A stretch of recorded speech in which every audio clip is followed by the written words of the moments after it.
राहुल गांधींच्या शिवाजी पार्क मैदानावर होणाऱ्या सभेवरून भाजप प्रदेशाध्यक्ष चंद्रशेखर बावनकुळे यांनी उद्धव ठाकरेंवर निशाणा साधलाय।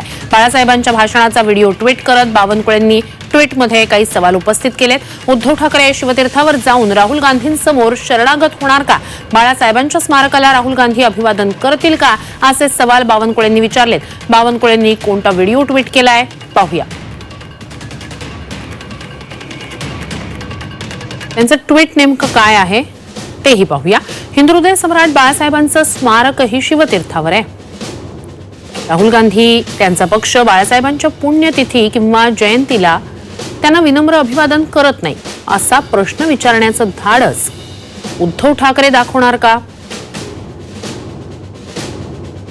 वंदनीय बाळासाहेबांच्या स्मारकाला राहुल गांधी अभिवादन करतील का? हा सामान्य शिवसैनिकांच्या मनातील प्रश्न आहे असं बावनकुळेंनी म्हटलंय। आज न्याययात्रेची नाटक कंपनी घेऊन राहुल गांधी याच शिवतीर्थावर येणार आहेत। आता उद्धव ठाकरे याच शिवतीर्थावर जाऊन राहुल गांधींसमोर शरणागत होणार का हाच प्रश्न आहे।